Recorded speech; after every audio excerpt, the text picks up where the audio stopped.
Pour ce que l'Esprit veut nous donner ce matin, je vais vous inviter à tourner dans le Lévitique, chapitre 26. Nous allons lire à partir du verset 3.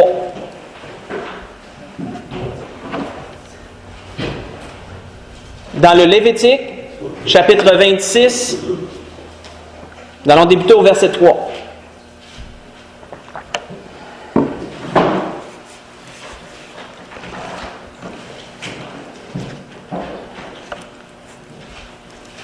On voit que nous sommes dans le temps de Moïse, du peuple qui est dans le désert. Et Moïse leur expose les conditions de bénédiction de la part de Dieu.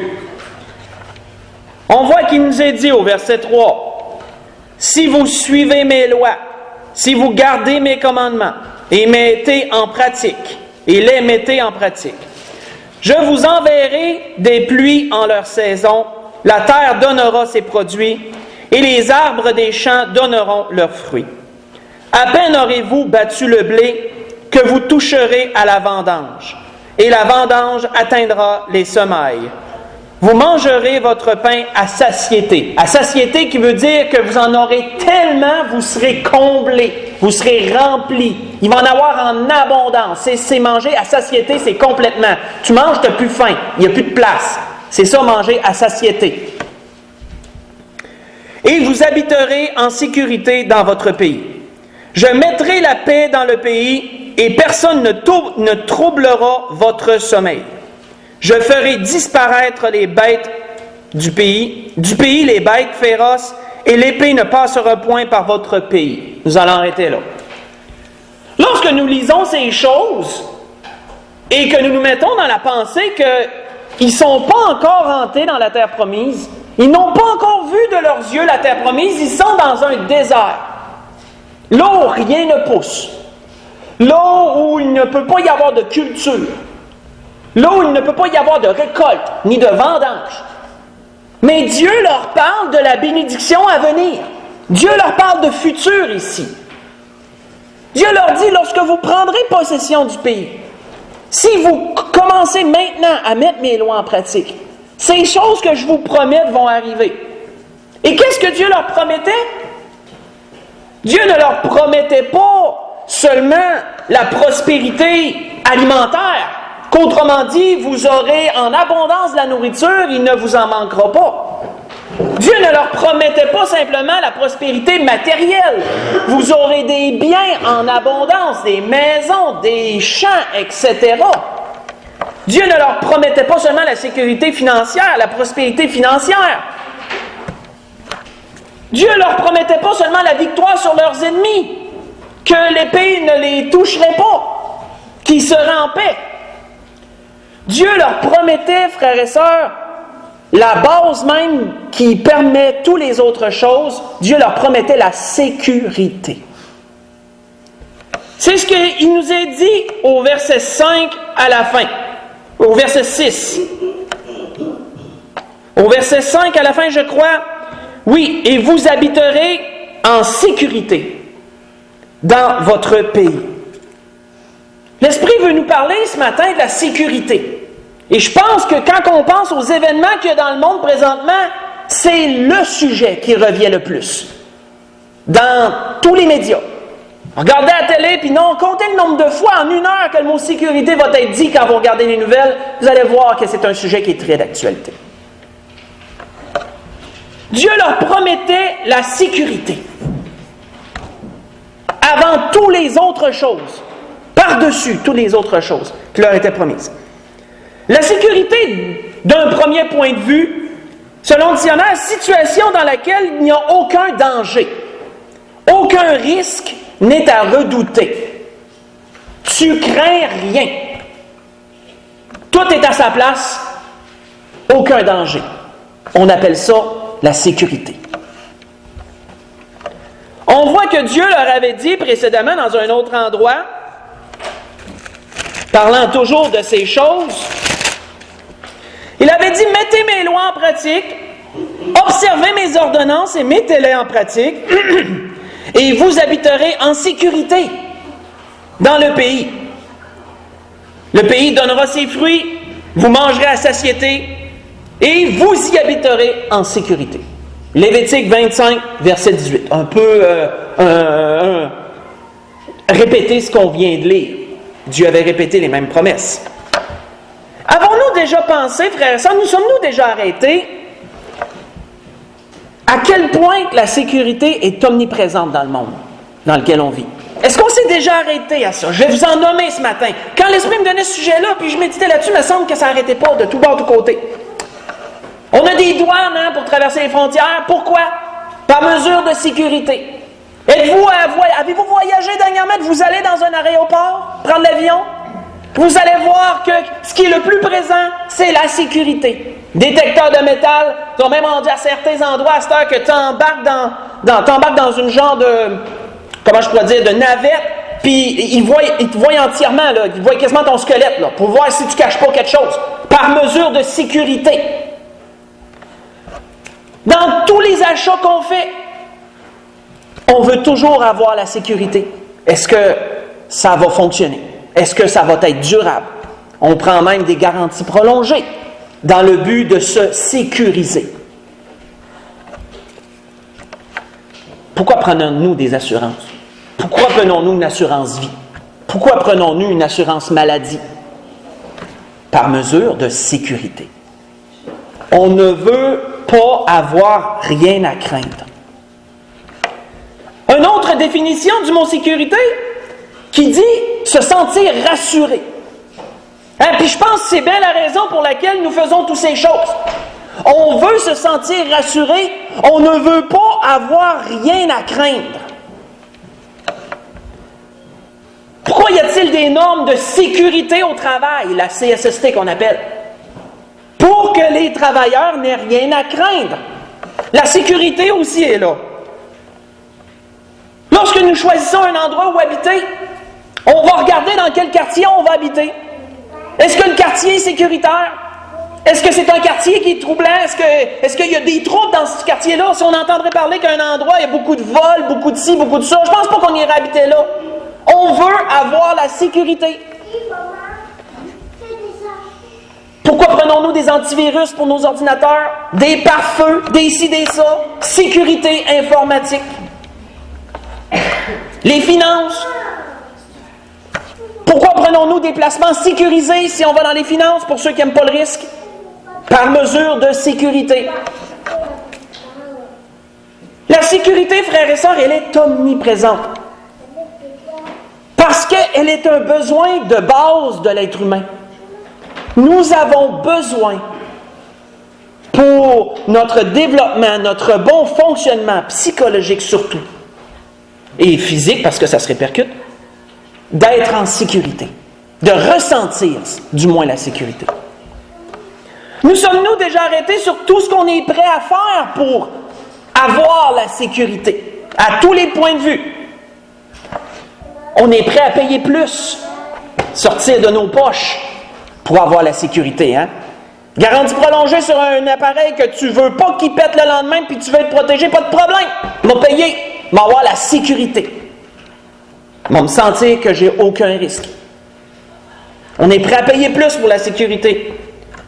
Pour ceux qui ont des systèmes d'alarme et qui engagent des compagnies externes pour vérifier la sécurité de leur maison, justement parce qu'ils veulent se sentir en sécurité, on est prêt à accepter l'intrusion, on est prêt à accepter que des gens nous surveillent d'une certaine façon pour que nous soyons plus en sécurité, pour avoir ce sentiment-là.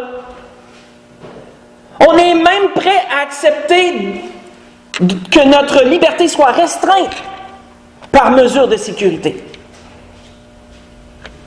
On en parlait avec des membres la semaine passée. Pensez aux États-Unis quand ils ont eu les attentats du 11 septembre. C'est après que la fameuse loi du Patriot Act a passé, permettant au gouvernement, aux agences de sécurité, la CIA, agence de sécurité, d'entrer dans la vie de chacun, de lire les courriels, d'écouter même des appels téléphoniques sans même que personne ne sache. Pourquoi les gens ont accepté une loi comme ça par mesure de sécurité? Les gens sont prêts même à restreindre la liberté. Regardez, en France, il a été voté une loi temporaire pour que pendant 3 mois, ça soit, je ne me rappelle plus comment ça s'appelle, mais que les douanes soient bloquées, que les gens n'aient pas le droit de se rassembler à certains endroits, qu'il n'y ait pas des masses de foule à certains endroits. Il y a un tas de choses que cette loi-là comprend. Ça restreint la liberté des gens et les gens l'acceptent. Pourquoi? Sécurité. Frères et sœurs, la sécurité est à ce point vitale pour nous. On en a besoin. Et c'est pas une chose auquel on pense. On dirait que c'est comme, la sécurité, c'est comme on dirait une couche de roche en dessous d'une couche de terre au sol. C'est solide, on en a besoin, mais on y pense pas. C'est comme caché. C'est comme en arrière-plan, la sécurité. Mais on en a constamment besoin. Si vous voulez lire pendant la semaine, vous pourrez voir un roi dans 2e roi 20, 14 à 19. Le roi Ézéchias est un bon exemple de cela. Pour que quand il a recouvré de sa maladie, et que là, il y a des ambassadeurs de Babylone qui sont venus le voir pour lui souhaiter un bon rétablissement, lui dire que hey, on a appris que tu étais malade, puis tout. Et que là, le roi Ézéchias leur a fait voir toutes les richesses de son royaume, il leur a ouvert les portes de tout ce qu'il y avait de plus secret, de plus précieux. Et que là, Ésaïe, il voit Ézéchias, il dit, qu'est-ce que tu leur as montré? Là, Ézéchias, il a dit, mais je leur ai tout montré. Ésaïe dit, ainsi parle l'Éternel, il dit, parce que tu leur as tout montré. Il dit, tes fils vont devenir leurs esclaves. Ils vont engager tes fils pour faire leurs eunuques, etc., etc. Qu'un jour, autrement dit, ils viendraient qu'à conquérir même ton pays. Ézéchias, il a dit, c'est une bonne nouvelle. Ça veut dire que pendant mon règne, je vais être en sécurité. C'est ce qu'Ézéchias a répondu, malgré ce que le prophète lui avait annoncé. Il était prêt même à accepter ça et prenait même les choses comme une bonne nouvelle parce que lui, pendant son règne, serait en sécurité. Pour nous démontrer à quel point que la sécurité, on la recherche, de tous les sens, on la recherche. On en a besoin. Et ce n'est pas pour rien qu'elle se retrouve à la base des promesses de Dieu, ça, cette sécurité-là. Pourquoi Dieu veut-il nous donner la sécurité? Parce qu'on en a besoin. On en a besoin psychologiquement. On en a besoin physiquement. Pourquoi on a besoin de la sécurité? Qu'est-ce que ça produit, ça, la sécurité? Qu'est-ce que ça fait qu'on en a tellement besoin? Tournons dans Juge, chapitre 18. Et allons voir ce qui est dit à cet endroit. Et ça va vraiment nous mettre en lumière ce que la sécurité apporte pour que l'humain la recherche à ce point.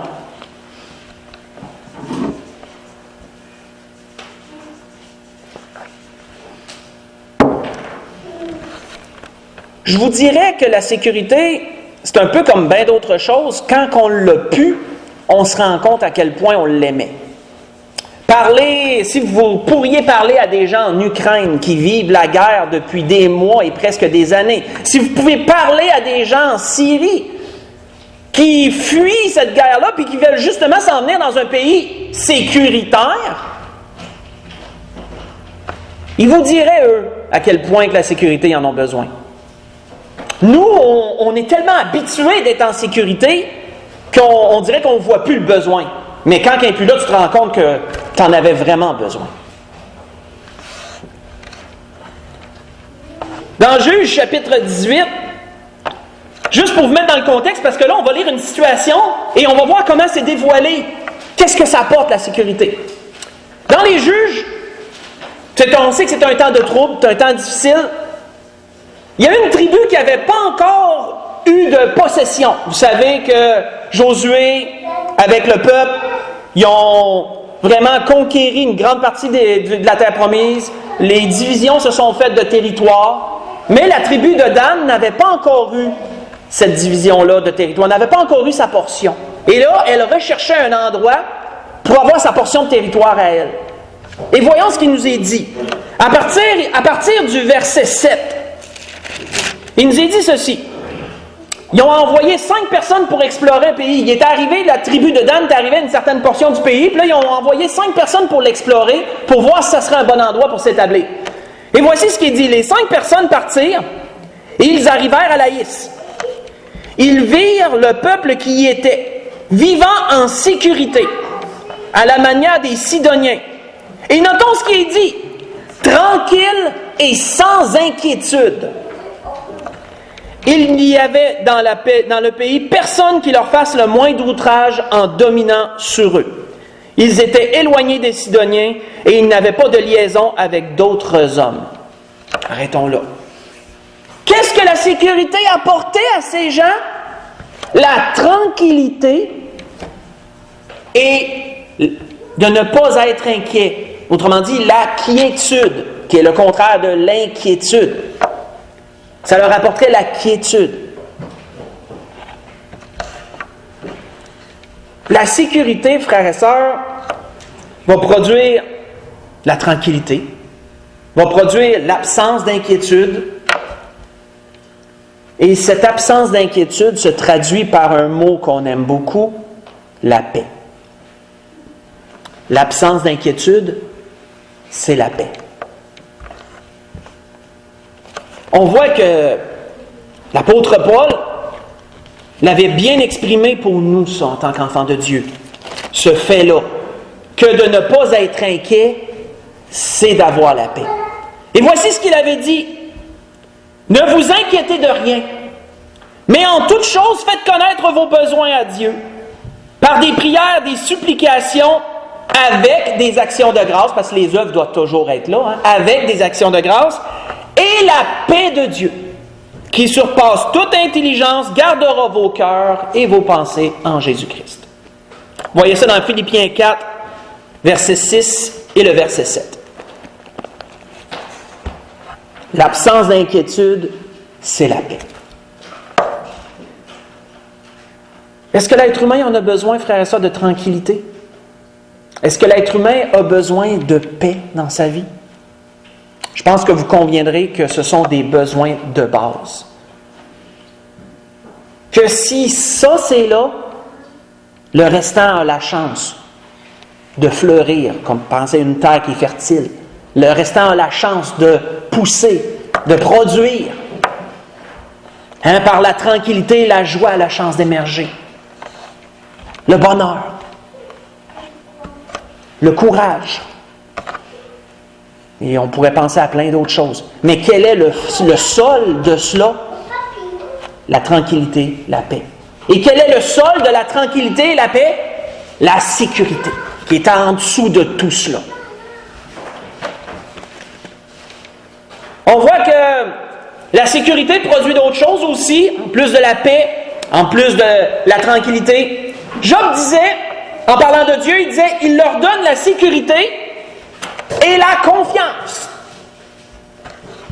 Il a les regards sur leur voie. Vous voyez ça dans Job 24, verset 23. Il leur donne la sécurité et la confiance. Comment pouvons-nous avoir confiance lorsque nous sommes en sécurité?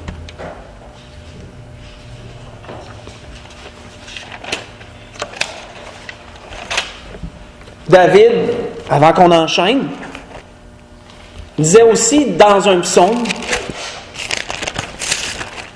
David disait ceci dans un autre psaume, toujours sur les mêmes choses.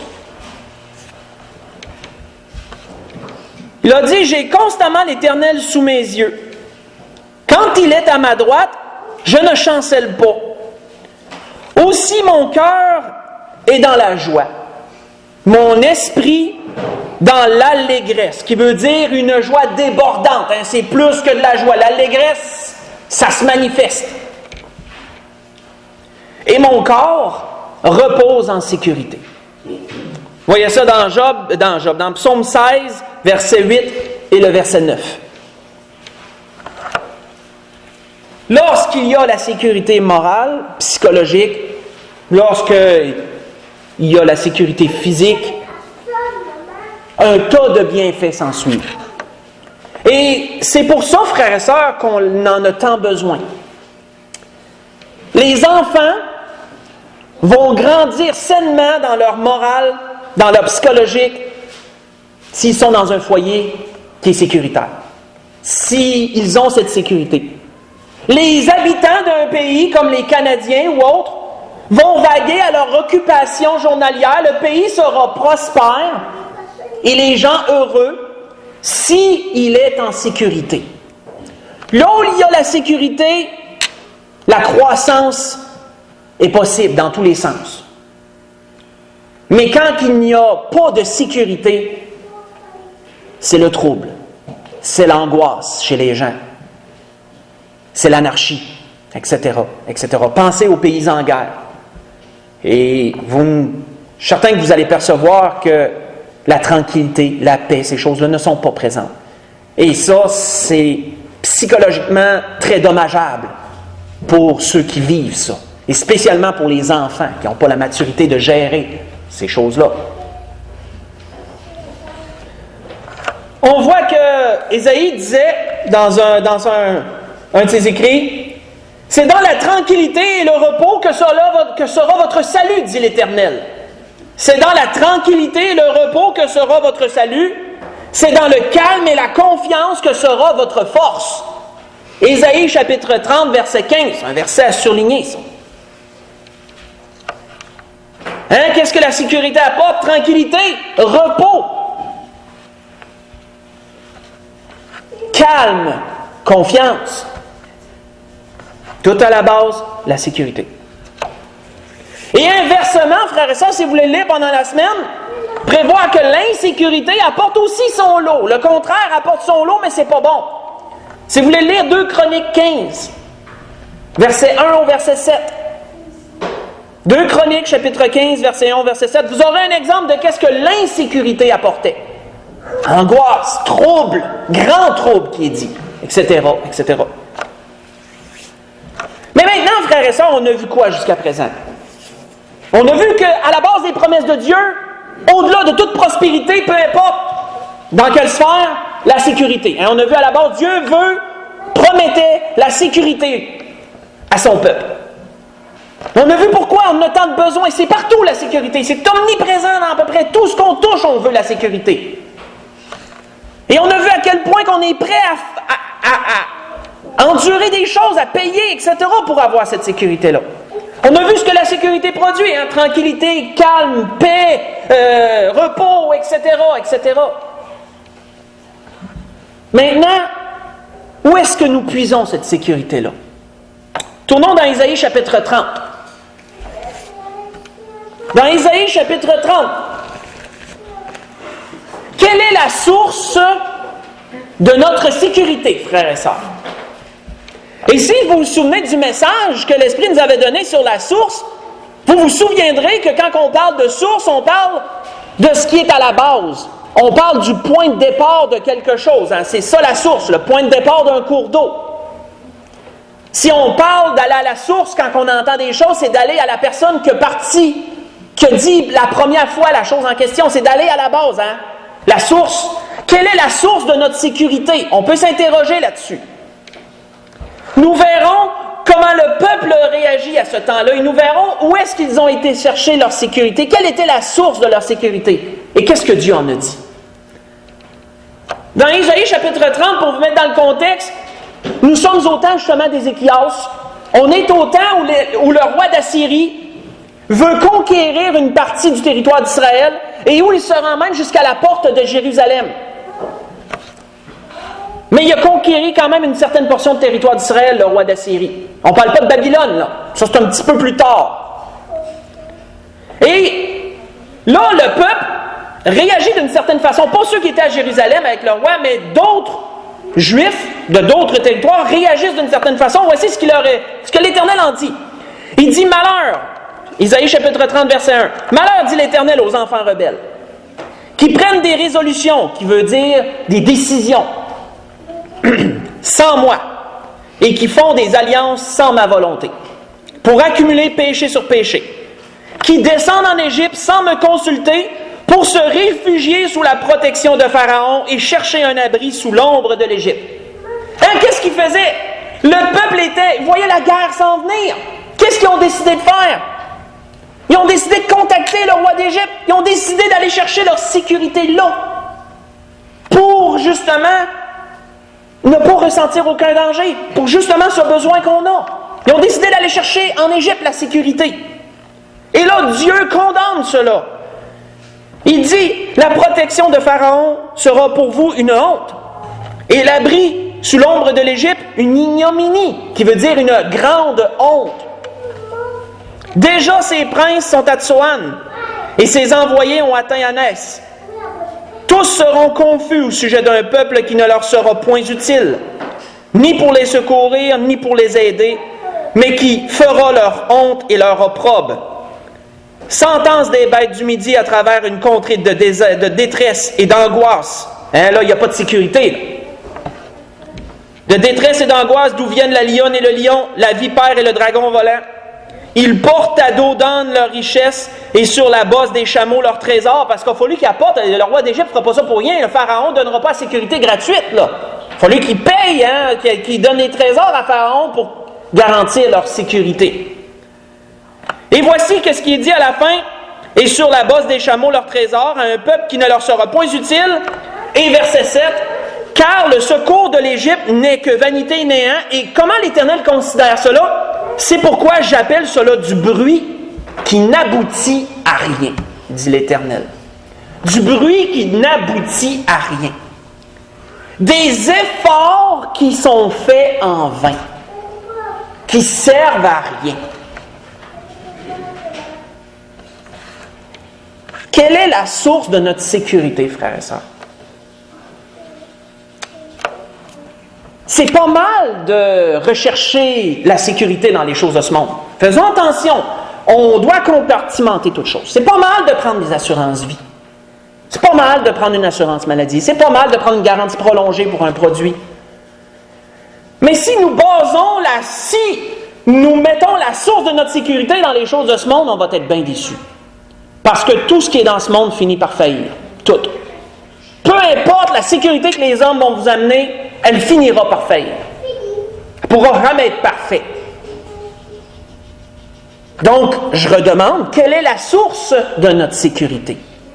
Où est-ce qu'on est prêt à aller la chercher? Premièrement, notre sécurité. Tournons à la Genèse chapitre 34. Et voyons l'exemple d'un autre. Et voyons où lui a été la chercher, sa sécurité. Dans la Genèse chapitre 34.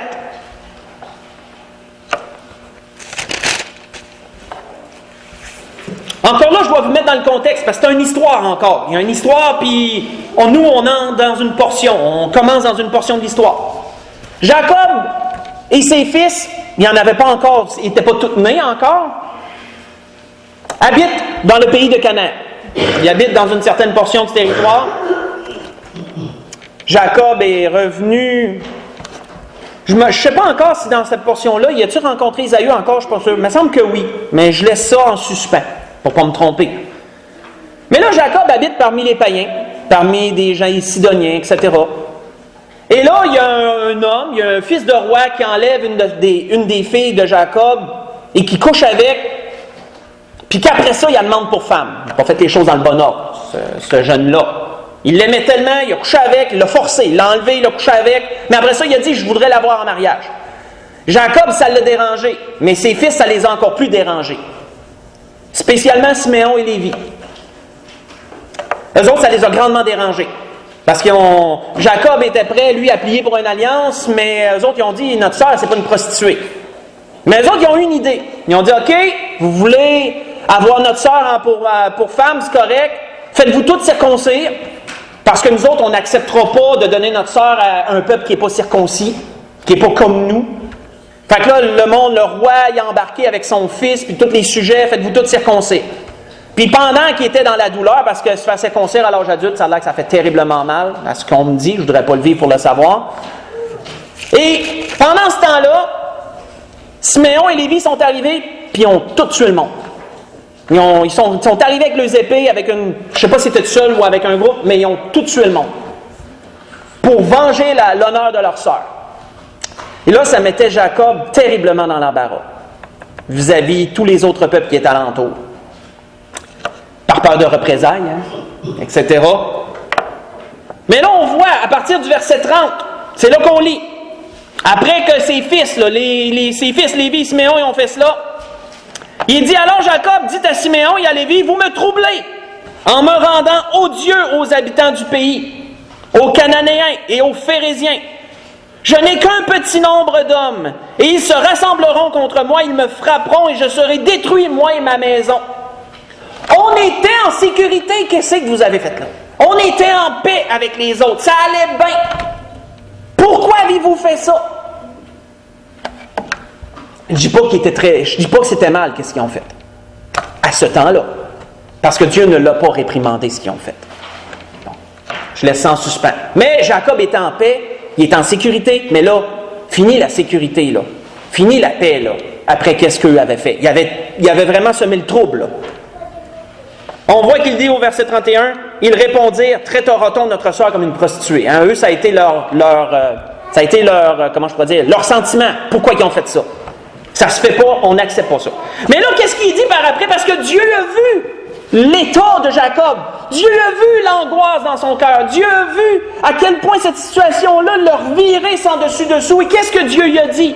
Dieu dit à Jacob, « Lève-toi, monte à Béthel et demeure-y. Là, tu dresseras un autel au Dieu qui t'apparut lorsque tu fuyais Ésaü ton frère. » Jacob avait déjà vécu de l'angoisse. Jacob avait déjà vécu l'insécurité parce qu'il avait dû fuir son frère. Puis où est-ce qu'il avait trouvé une certaine sécurité? Où est-ce qu'il avait trouvé une paix? C'est lorsqu'il était rendu à Béthel et qu'il y a eu cette vision-là des anges qui descendaient de l'échelle. Puis ça a été appelé Béthel à cause de ça, qui veut dire la maison de Dieu. Je crois que ça veut dire ça, Béthel. Parce qu'il dit, hey, c'est la maison de Dieu, ici les anges montent et descendent. Et cet endroit-là, Béthel, est devenu très important. Et là, Dieu lui dit, retourne à Béthel, puis fais-moi un autel là, va me construire un autel à Béthel. Et qu'est-ce que Jacob comprend de cela? Jacob dit à sa maison et à tous ceux qui étaient avec lui, ôtez les dieux étrangers qui sont du milieu de vous, purifiez-vous, changez vos vêtements, nous nous lèverons et nous monterons à Béthel. Là, je dresserai un autel au Dieu qui m'a exaucé dans le jour de ma détresse, qui a été avec moi pendant le voyage que j'ai fait. Où est-ce que Jacob est allé chercher sa sécurité, frères et sœurs? Il est allé la chercher auprès de Dieu. Il a compris que la situation dans laquelle il vivait, ça pouvait changer rapidement. Mais la sécurité n'était pas pour autant compromise.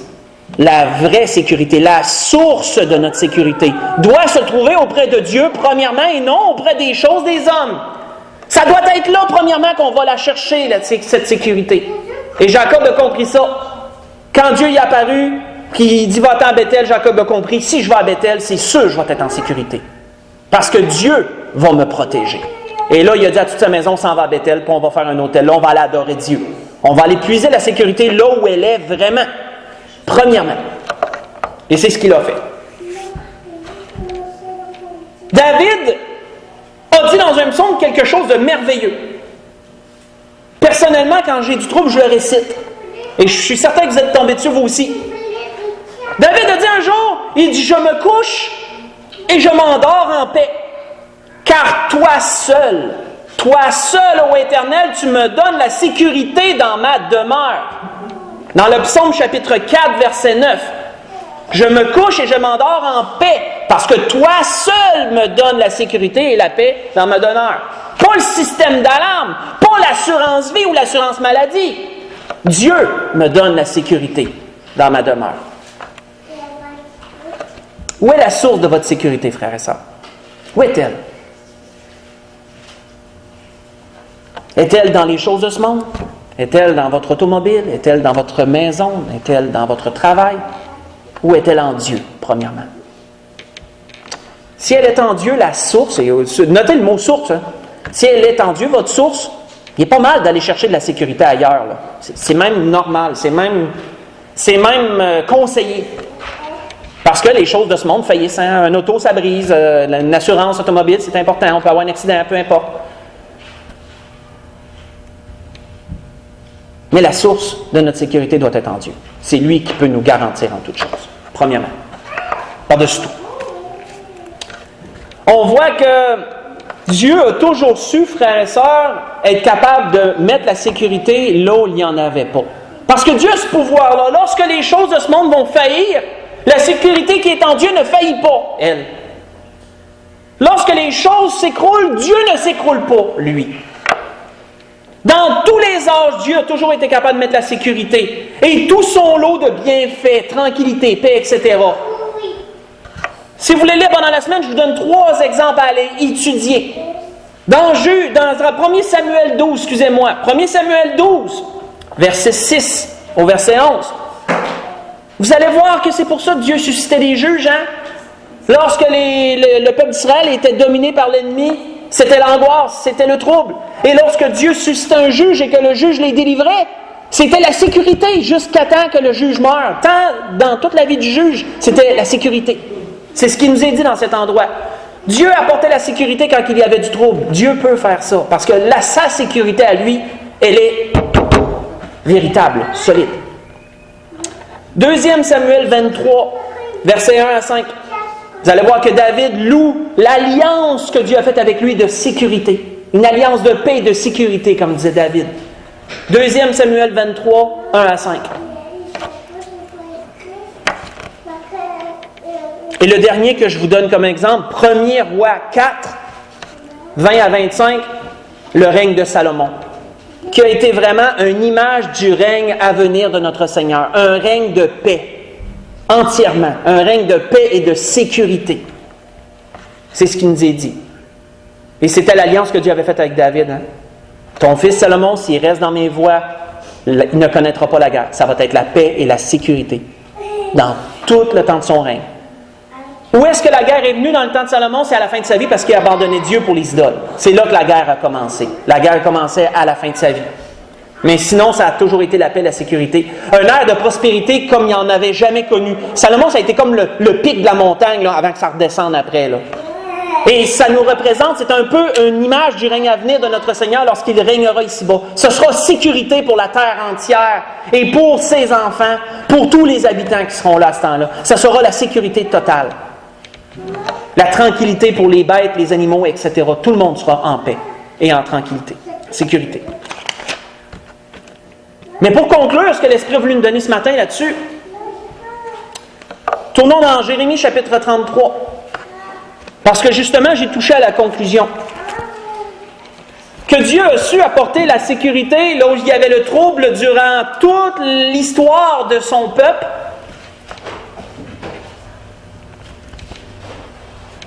Dieu saura l'apporter encore dans les temps à venir. Et c'est une promesse de Dieu, ça. C'est une promesse de Dieu. Pour le peuple juif, entre autres. Dans Jérémie, chapitre 33, verset 14. « Voici les jours viennent, dit l'Éternel, où j'accomplirai la bonne parole que j'ai dite sur la maison d'Israël et sur la maison de Juda. En ces jours-là, et en ce temps-là, je ferai éclore à David un germe de justice. » Jésus-Christ. « Je ferai éclore un germe de justice. Il pratiquera la justice et l'équité dans le pays. En ces jours-là, Juda sera sauvé. » On sait que là, il y a un gros saut dans l'histoire entre la venue de notre Seigneur, son ascension au ciel et son retour pour établir le règne de 1000 ans. Il y a comme un gros saut dans ces peu de versets-là. En ces jours-là, Juda sera sauvé. Là, on parle à la fin de la grande tribulation, lorsque le Seigneur reviendra. En ces jours-là, Juda sera sauvé, Jérusalem aura la sécurité dans sa demeure, et voici comment on l'appellera l'Éternel, notre justice. Mais avant que ces choses arrivent, frères et sœurs, nous avons la grâce en Jésus-Christ d'avoir la sécurité. Parce que Jésus est notre paix, que la Bible nous dit dans les Éphésiens. Jésus est notre paix, il est notre repos, il est notre sabbat, etc., etc. Nous avons la grâce, comparativement à ceux qui n'ont pas connu encore le Seigneur Jésus, de ressentir la sécurité, même si elle ne serait pas totalement présente dans les sphères de notre vie. Même si on est dans la maladie ou dans certaines difficultés et qu'on a peur peut-être pour l'avenir, on a la grâce de pouvoir se sentir en sécurité parce que nous appartenons à Dieu. Nous sommes à Jésus-Christ. Mais pour ça, il faut que la source de notre sécurité, ça soit Jésus, ça soit Dieu, bien sûr. Si ce n'est pas la source de notre sécurité, on va se sentir bien mal, même au travers de Jésus. Si c'est notre source, on n'a rien à craindre. Peu importe ce qui va arriver, hein, on le sait qu'on est en sécurité parce que Jésus est là premièrement. On appartient à Dieu. Parce que, frères et sœurs, nous savons que pour les temps présents et les temps proches à venir, Dieu ne réserve pas la sécurité pour la terre. C'est plutôt le contraire que la Bible nous dit. Angoisse et trouble sur les nations, que la Bible nous dit. Les nations connaissent de l'insécurité, ils vont en connaître encore plus. Et lorsqu'ils croiront avoir la sécurité, qu'est-ce que la Bible nous dit? Lorsque les hommes diront « paix, sûreté », une ruine soudaine s'abattra sur eux. Comme les douleurs d'une femme qui va accoucher, qui est en travail, que la Bible nous dit aux Thessaloniciens. Et qu'est-ce que le Seigneur disait, répertorié dans l'Évangile de Luc, chapitre 21, dans un certain endroit? Il disait que dans ces derniers temps-là, il y aura tellement d'angoisse chez les nations qui soupiront au bruit des vagues et dans l'attente des troubles qui surviendront sur la terre. La sécurité ne sera là que lorsque Jésus reviendra pour régner sur cette terre. Mais pour nous, on peut se sentir en sécurité. Parce que le Seigneur nous réserve pour lui. Et nous savons que l'enlèvement de l'Église nous évitera toutes ces choses qui vont s'abattre sur le monde. On peut se sentir en sécurité, même si on voit du trouble dans notre entourage, même s'il y aurait du trouble au Canada dans les années à venir. Sentons-nous en sécurité. Même si on vit des choses difficiles, puis que peut-être que l'avenir est incertain, sentons-nous en sécurité. Parce que Jésus est là, parce que nous avons Dieu pour base. Il est notre paix. Et frères et sœurs, nous ressentirons les bienfaits. Nous serons dans la tranquillité d'esprit.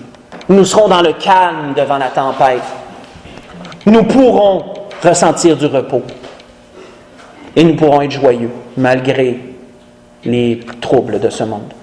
C'est la grâce que je nous souhaite à tous. On peut se lever pour le dernier cantique.